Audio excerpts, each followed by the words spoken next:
Kun raadiyoo sagalee Oromooti.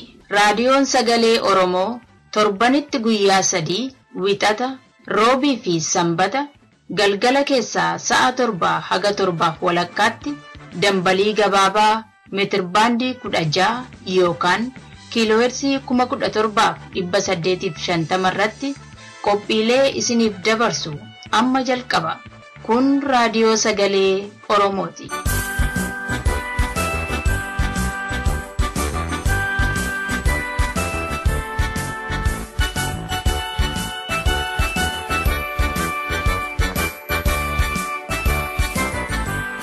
Oromootaan dhaladhee, Oromootaan guddadhee, Oromummaattan jiraadha, Oromummaattan du'a.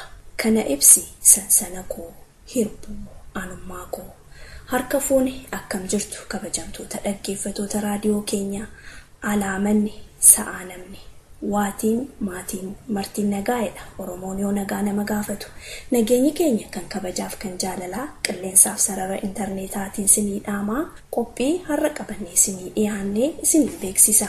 Duraan dursa kan dhiyaatu qophii tibbanaati. Tibbana keessatti haala miidhaa barattoota Oromoo irra gahaa jiru ilaalchisee gaaffiif deebii Daayirektara Liigii Mirga Dhala Namaa Gaanfa Afrikaa waliin taasisnee isiniif dhiyeessina. Dhaggeeffatoota keenya har'a qophiin mala jireenyaa akka hin qabanne dhiifama waliin isin beeksifna. Bakka mala jireenyaatti marii dargaggoota Oromoo waliin haalli fincila barattoota Oromoo irratti mari'atame kutaa lammaffaan isinii dhiyeessina. Sagantaa keenya isin beeksisuudhaan kan isin waliin turu ana Biiftuu Waltajjiiti. Amma gara oduuttan isin dabarsa. Akka mooltan oduu saatii kanaaf qabnu isinitti hima. Ani oduu kan isinitti himu Dhaabasaa Waaq jiraate. Walitti bu'iinsi Oromoota fincila gaggeessanii fi ergamtoota sirna Itoophiyaa gidduutti dhalachuun gabaafame.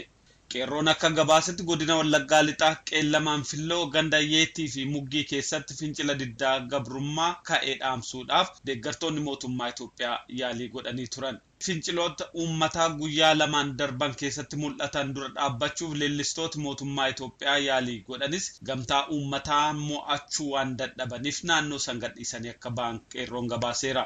Akka kanaan caamsaa 27/2014 irraa kaasee leelliftoonni mootummaa Itoophiyaa fi deeggartoonni isaanii magaalaa Muggii fi Yeetti gadhiisanii baqachaa akka jiran beekameera. Haala kanatti kan rifate mootummaan Itoophiyaa agaazii gama sanatti ergee uummata hidhaa akka jirullee qeerroon hubachiiseera. Waraanni bilisummaa Oromoo godina Kibbaa caamsaa 25/2014 halkan keessaa sa'aatii 2 irratti magaalaa Mooyyaalee ganda Duwwaa 2 keessatti kan argamu qubsuma poolisoota federaalaa irratti tarkaanfii fudhachuu beeksise. Ajajji waraana bilisummaa Oromoo godina Kibbaa akka ibsetti waraanni bilisummaa Oromoo godina Kibbaa tarkaanfii isaatti fufuun caamsaa 25 halkan keessaa sa'a 2 irratti ona mi'oo magaalaa Iddii Lolaa keessatti kan argamu maadhee poolisoota Oromiyaa irratti illee tarkaanfii fudhachuudhaan haleellaa guddaa geessiseera. Walumaa galatti waraana bilisummaa Oromoo godina Kibbaa tarkaanfii bakkoota lamaanitti fudhateen poolisoota sirnichaa 18 ol ta'an du'aaf madoo gochuusaa fi meeshaalee adda addaa immoo poolisoota irraa buufachuusaa ajajni waraana bilisummaa Oromoo godina Kibbaa addeesseera. Addi bilisa baasaa uummata Tigraay daldaltoota dhuunfaa dadhabsiisaa akka jiru ibsame. Maddi keenya akka nuuf gabaasetti addi bilisa baasaa uummata Tigraay gidduu kana dhaabbata Aallee Bajimlaa jedhamu eebbisiisee jira. Mootummaan akka jedhutti dhaabbati kun ammaaf gabaa tasgabbeessuuf hundeeffame. Haa ta'uti keessa beektoota akka jedhanitti dhaabbatichi sirna gabaa bilisaa cabsuu fi daldaltoota dhuunfaa imaammata mataa isaaniitiin hojjetan dadhabsiisuuf kan hundeeffame. Balaan ibiddaa dilbata darbe yuunivarsiitii Walqixxee keessatti dhaqqabe qabeenya miliyoona 4.2 akka mancaase gabaasame. Balaan ibiddaa kun maalirraa akka madda gayoonaatti hin beekamne. Haa ta'uti balaan biilsa yookaan gamoo barattoota 106 keessa jiraatan keessatti ka'e kutaalee 36 guutumaan guutuutti mancaaseera. Barattooti 2 balaa kanaan guddaa kan miidhaman yoo ta'u 2 immoo salphaa hubaman. Balaa ibiddaa kana dhaamsuun konkolaataan balaa ibiddaa Finfinnee irraa ka'ee sa'aatii 2.2 deemuun akka achi ga'ellee gabaafamee jira. Daldaltoonni dhuunfaa Finfinnee keessatti $100,000 argachuuf imalan birrii miliyoona 2 saamamuun dhaga'ame. Gabaasaan raadiyoo sagalee Oromoo Finfinnee irraa akka nuuf gabaasetti daldaltoonni yeroof maqaa isaanii ibsuu hin feene dilbata darbe namoota bilbilaan isaan waaman irraa $100 Ameerikaa 100 jijjiirrachuuf yeroo bakka beellamaan ga'anitti meeshaa waraanaan sodaachifamanii birrii miliyoona 2 fuudhanii dhaqanitti kennanii deebi'an. Namooti saamicha kana raawwatan uffata waraanaa kan uffatanii fi afaan Tigiriinyaa fi afaan Amaarinyaa kan dubbatan ta'uu daldaltoonni kun gabaasaa keenyaaf ibsanii jiran. Poolisiin Finfinnee dhimma kana akka hordofuuf itti himamus haga yoonaatti tarkaanfii qabatamaa tokkollee hin fudhatiin jira jedhameera. Oduun sa'aatii kanaaf qabnu kanuma gara qophii hafeettis hin dabarsa.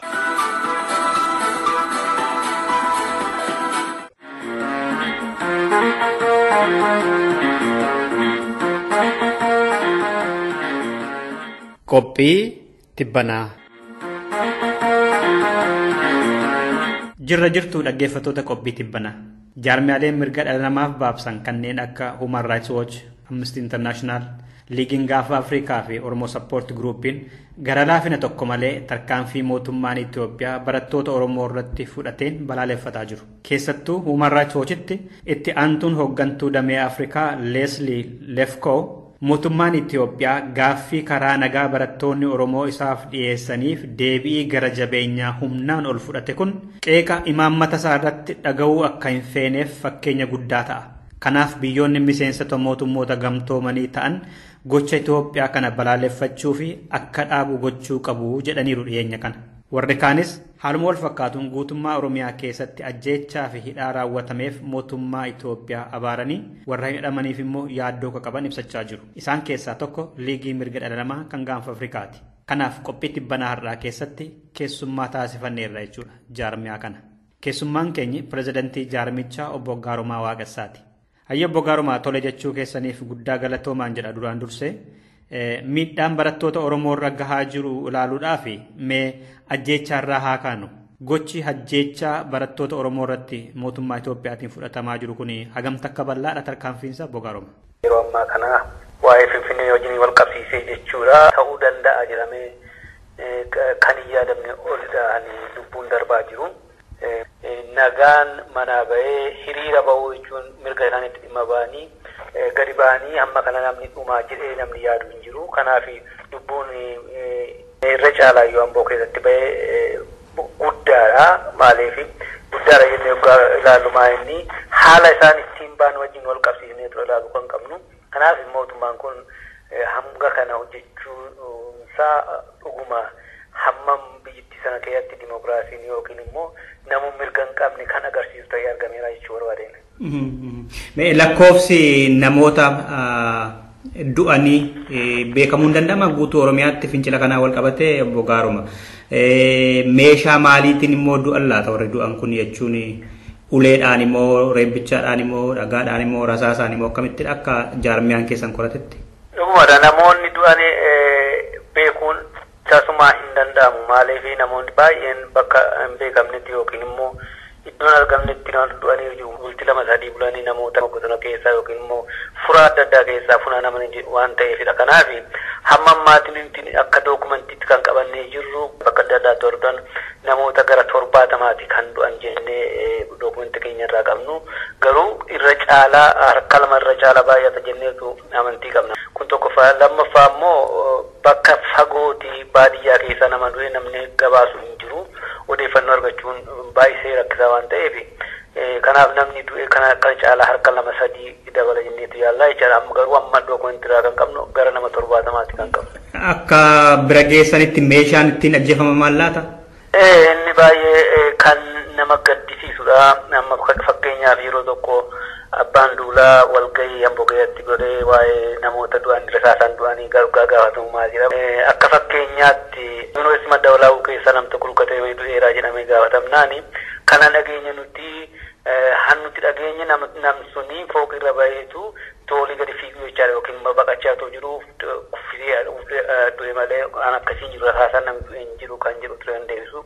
Garuu kan nama dhibu namni du'e jedhamu suni sammuu isaa keessa fi morma isaa keessa rasaasaan rukutamee tura. Kanaaf namoonni du'an namoota bishaaniin yookiin immoo namoota uleetiin du'an osoo hin ta'iin namoota rasaasaan sammuu keessa dhaamanii du'anidha.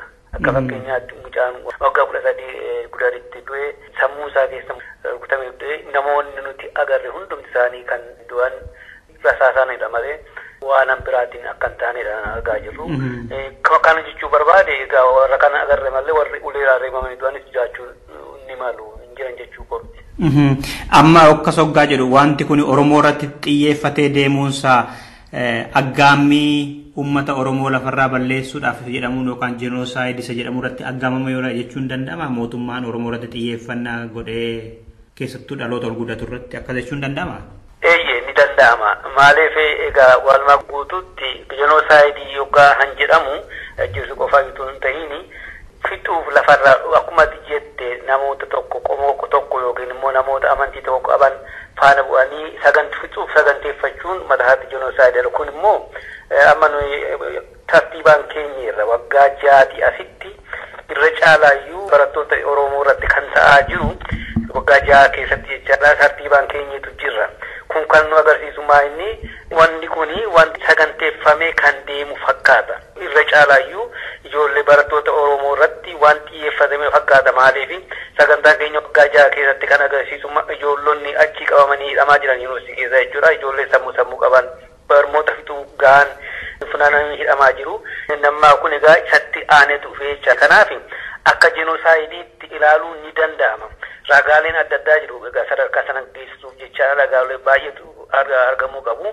Garuu atrocitii against humanity han jedhan tokko jiru. Suni dhuguma kan ta'edha. Atrocitii sana keessa jenosaayidii kana jira.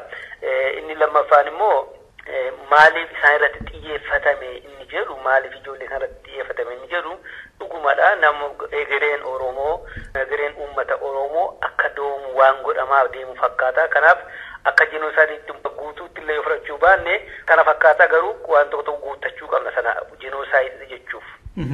Mee gama hidhaatti immoo adeeminu hidhaan amma bal'inaan deemaa jira jedhu hidhaan kun hagam takka bal'aadha jeequmsa kanaan wal qabate kan Oromoon hidhamaa jiru eessatti faa lakkoofsi hidhamee faa beekama akka jaarmiyaan keessan yookaan liigiin mirga dhala namaa gaanfa Afrikaa qoratee bira ga'etti. Oromoon numti ala jirullee mana hidhaa keessa kan jiru turan ilaalaa jiru maaliif nam tokko dubbatee fayyaan ta'u jaanaan manaa bahee manatti hin deebi'u taanaan dhuguma uummanni Oromoo hamma kanatti hidhamee reettee lakkoofsaan iyyuu kaa'uun yeroo nama dhibuudha yeroo ammaa kana jechuu barbaadeni amma immoo haala amma deemaa jiruutiin wal qabatee kan nu harka jiru gara nama 30,000 jiru jechaadha jette lakkoofsa isaanii maqaa isaanii illee yoo dhibe asiitii ambootii fakkeenyaa fi gara 2,500 hidhamaniiru amma mana hidhaa keessa jiran hafan baay'eetti hidhamanii ture gara 15,000 hidhamanii ture baay'een isaanii hiikamaniiru. Walumaa galatti haalli Oromiyaa keessa yeroo ammaa deemaa jiru bahaa amma dhiyaatti kaabaa amma kibbaatti waan babal'ataa dhufee fi lakkoofsi namni hidhame amma kana jennee himuu hin dandeenyu. Walumaa galatti garuu hammana isaatii bahee mana isaatti kan hin deemine kan baay'atu namni baay'een hidhamaa jira ammayyuu jechaadha. Irra caalaayyuu egaa ijoolleenis hiriira dhaabanii amma yeroo ammaa kana namni mana isaatii adamsamee fudhamaa jira.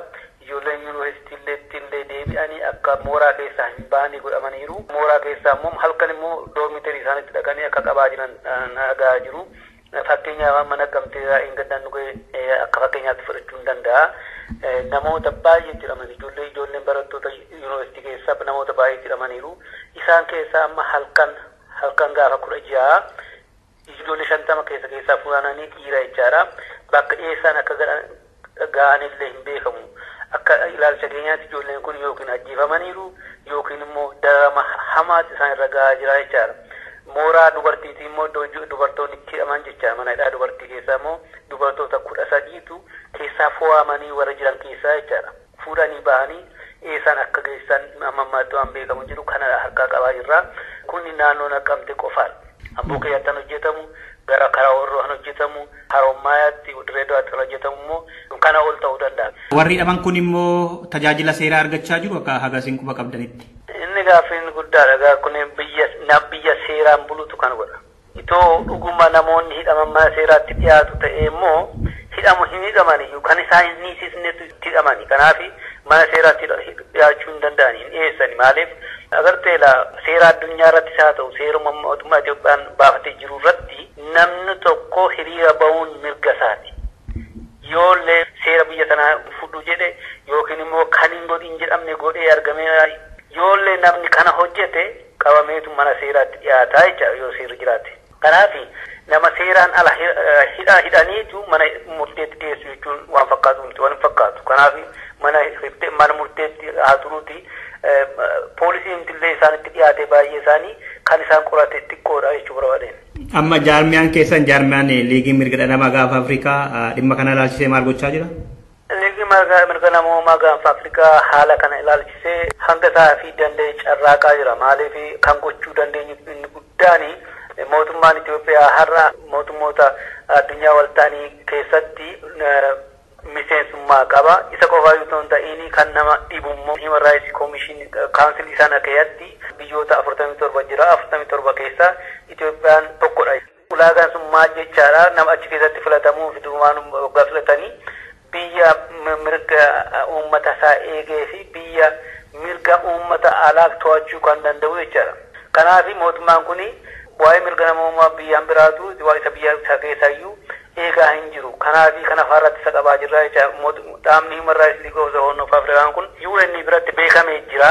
Kanaaf qabxiilee isaan hojjechaa jiran tokko lama sadii jennee keenya amma dhiyeessuuf deemaa jirra. Kan duras dhiyeessineerras ammas dhiyeessinee akka balaaleffatamu goonaa jechaadha. Mootummoota addunyaa waltaanii qofaa yoo ta'in mootummaa kana deeggaraa jiranittillee illee beeksisaa jirra jechaadha. Kanaaf hamma nu danda'ametti carraaqaa jirra waan kana saaxila baasuuf. Human Rights Watch fi Amnesty International OSCE kanaaf isaa waliin hamma nu danda'ametti hojjechaa jirra. Quba wal qabnaa wal gargaaree waliin hojjechaa jirra. Wanti ejjennoo nuti illee fudhachaa jirru amma wal gahiitu jira gara fuulduraatti waliin deemnu fudhachaa jirru ejjennoo mootummaa kanarratti kan wal fakkaatudha. Dhaggeeffattoota keenya qophii tibbanaa har'aa kanumaan xumuruu keenya warri nu caqasaa turtaniin horaa bulaa jenneerra. An Dassoo Duulaati. Waldaan Hawaasa Oromoo Awustiraaliyaa lixaa kan magaalaa Perzitti argamu marii uummataa waamee jira. Haala yeroo ammaa Oromiyaan keessa jiruu fi boru Oromiyaaf Oromummaa ilaalchisee marii gaggeeffamaa jedha. Guyyaan walgahii kanaa sanbata guddaa yookaan dilbata waxabajjii 1/2014 sa'aatii 1 amma sa'aatii 5 kanaaf hawaasti Oromoo kan naannoo magaalaa Perz jiraatu guyyaa dilbata dhufu hin dagatinaa sa'aatii 1 amma 5 gidduutti haala yeroo irratti marii qophaa'e irratti argamtanii ga'ee keessan akka gumaachitan waldaan hawaasa Oromoo Awustiraaliyaa lixaa ni dhaama.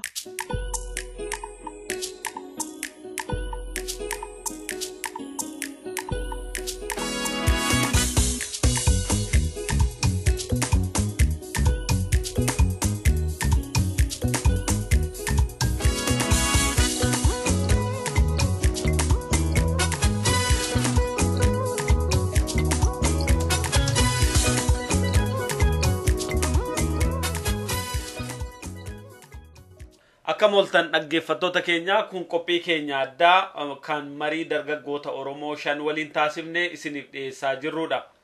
Kutaa tokkoffaa qophii kana wixata darbee isiniif dhiyeessuun keenya kan yaadatamu.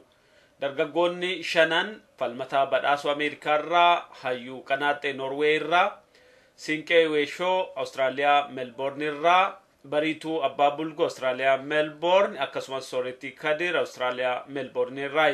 Marii keenya kutaa tokkoffaa wixata darbe keessatti haala yeroo ammaa Oromiyaa fi addunyaatti gaggeeffamaa jiru keessatti warraaqsa dargaggootaa fi sagalee dargaggootaa haala gaariin dhageessisaa akka jiramuu fi kun immoo egeree biyyaatiif faayidaa akka qabu wixata darbe sagantaa keenya keessatti ibsanii jiran. Har'as marii keenya itti fufnaa kutaa lammaffaa isinii dhiyaata nu waliin turaa isiniin jenna.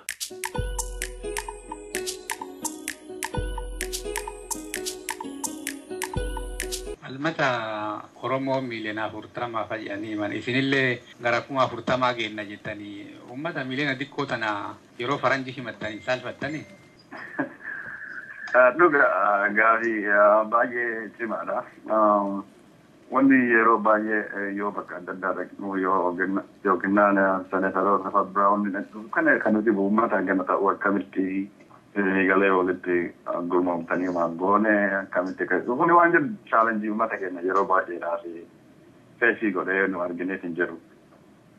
Garuu wanni ammallee dhaggeeffattoonni reediyoo kanaa wanni dhagaawwanni an barbaadu waa tokko jiraachuu qaba. Nambarri guddaan baay'ee barbaachisaadha. Haxallee borullee jechuu bulchiinsa keessatti qooda fudhachuu yeroo kamiyyuu. Garuu yeroo tokko wanni nuti akka uummata Oromootitti wanni nu beekuu qabnu nambarri kenna miliyoona 40 bicha jenneetiin chattisuu miti. Seegalee miliyoona 40 kun humna guddaa humna ufa foollee bu'aa mataafillee qooda biyyattii keessa fudhachuu yookiin sagalee dimokiraasii keessatti fudhachuu nambarri kun baay'ee barbaachisaa nambara xiqqaadha. Wannummaan garuu itti fayyadamuu qabnu nambara kana akkaataa itti organaayizii goonu akkaataa itti walitti dhufneeti dhimma keenya himachuu dandeenyu akkaataa nuti waliin dubbanneeti seegalee waa'ee saba keenyaa haa hin dubbatneeti murtii fiduu dandeenyitu baay'ee murteessa. Atiin kanatu waggaa baay'eedhaan laakii ta'e kanatu qabame jechuudha. Kanaafuu wanni nu godhuu dandeenyu akka uummata Oromoo hadhallee birollee walitti dhufneeti dhimma keenya waliin dubbannee fixachuu danda'a qabuu jiraachuu barbaachisaadha. Yoo waliin galleellee ta'e maaliif hojjettee sabni miliyoona 40 yaada adda addaa qaba. Hadhallee birollee wanni uummanni keenya beekuu qabu miliyoonni 40 tokko kuni akka tokko yaaduu hin danda'u. Maaliif yoo akka tokko namni nu yaade seegalee yaadni adda addaa yaadni kireetivitii adda addaa akka matsaa'e Ameerikaa kana keessa jennutti hin dhufu jechuudha. Kanaafuu yaadni adda addaa barbaachisa. Garuu wanni tokko wanni nu iddoo walitti gallee jalan jiraachuu qaba. Suni Oromummaa keenya. Oromummaan keenya miliyoona 40 kana bichaa walitti qabee walitti fidee intirestii saba keenya afafamuu fi gochisiisuun baay'ee barbaachisaadha jira. Kanaafuu uummanni keenya kan biyya keessa jiran kan biyya alaa jiran walitti dhufneetiin waan kana nambara kana akkaataa itti yuutilaayizii goonu akkaataa sagalee keenya walitti finnee yaada akka walitti finnee yaada gabaabsineetiin waan saba keenya kan of afoorensisuu qabnu baay'ee murteessaa jira. Nambarri bichaan yoo jedhiseetiin guddanne nambara jechuun bu'aan qabu walitti dhufnee haa wal organaayizii goonu akkaataa itti simannu haa qopheeffannu jedha. Isa qofa ta'ee namni amma ijoollee kana kan biyya alaatti dhalatanii kan guddataniif waa'ee Oromummaas baratuu qabanii amma fakkeenyaaf manumatti afaan Oromoo baratee jira. Garuu afaan Oromoo kan baradheeti lafatu biyya deeme mana barumsa fa'aa deeme danda'eetti ijoollee dardaraafaa wajjin haasa'uu natti jabaata. Kan amma kan afaan Oromoo kanaan fayyadamuu jiru manatti beelee jira nyaannis jira yoo baanaa saatii kanatti bahuu qabnaa fa'aan beeka malee isa jecha sana akka gaatii beeka malee ammatu mana barumsaa deemee yookaan suuqii fa'aa deemee akkatti amma haadha koo fakkeenyaaf haadha koo fa'aa arganaa suuqii deemnu akka gaariitti gatii gadbuutii jedhaa jecha kan gandaa kanaa ta'e beeki.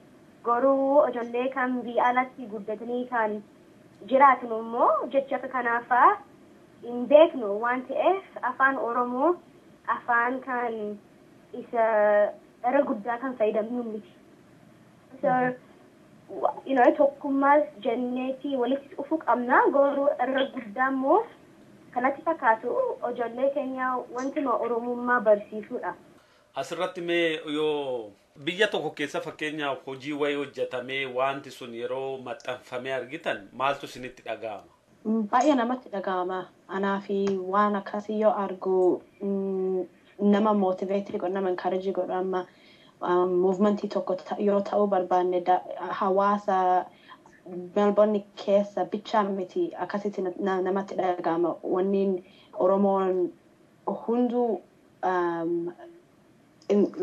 Oromoon hunduu walitti dhufaa jiranii wanni kana fayyadamaniitiin Facebook, internetii kana social media globalization kuni baay'ee nama nuufi waan bareedaadha.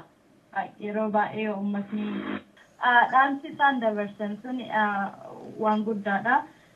Waan inni jedhamuuti nuti akkanatti jechuun wareegama baay'ee kennutti jirra.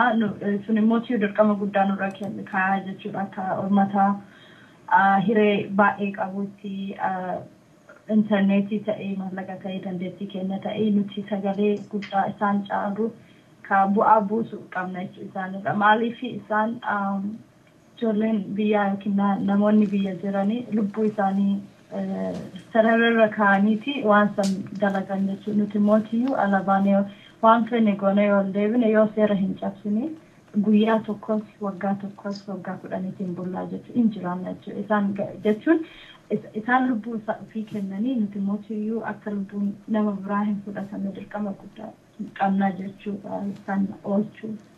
Isaan tunatti dhagama.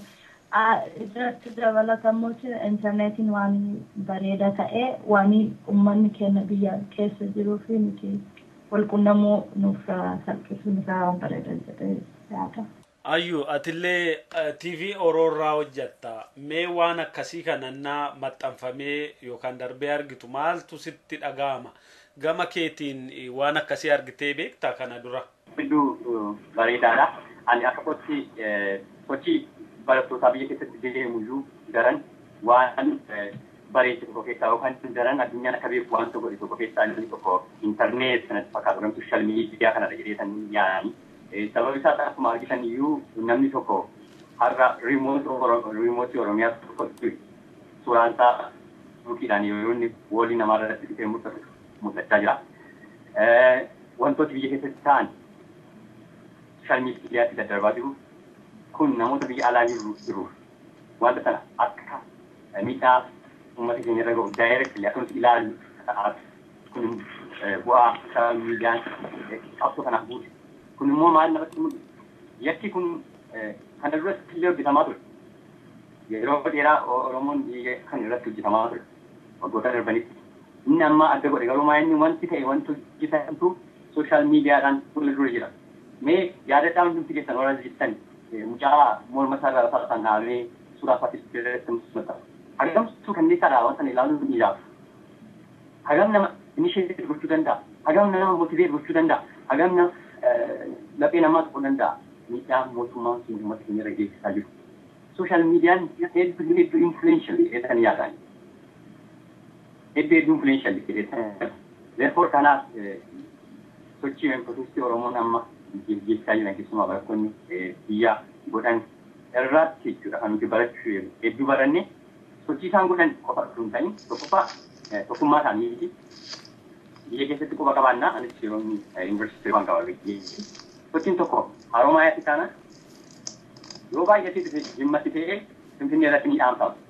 Amma garuu kunaas abboommaan Oromummaan daraa dhufe jechuun ni danda'ama. Guyyaa biraa beekamee argamee kan hin beekamne Oromiyaa guutuutti kaabaa fi bahaa dhiyaa Oromiyaa guutuutti hidhatan wanti kun pirojektii kun gaggeeffamaa jiru jechuudha. Kun sooshaal miidiyaan illee gumaatti qayyidee tajaajilaa.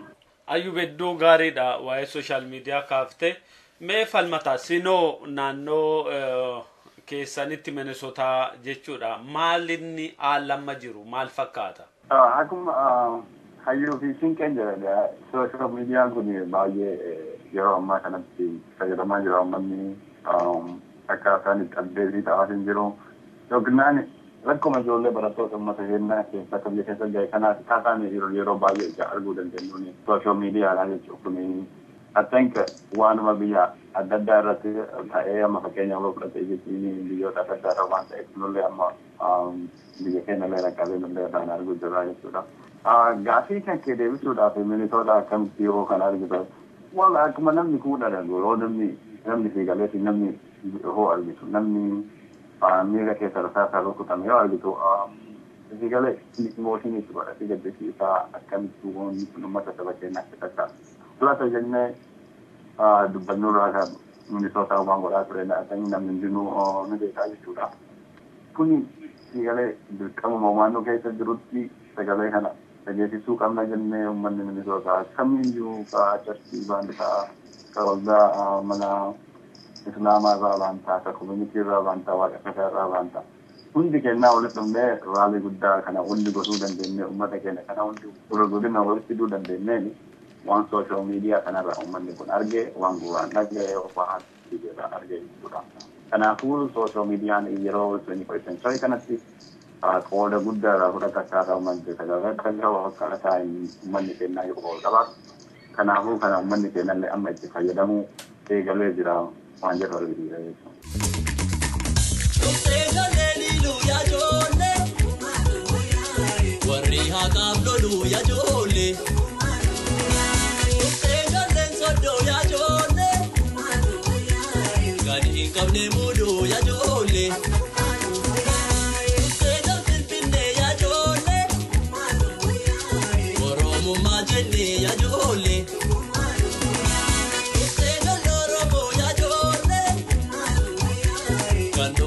Gana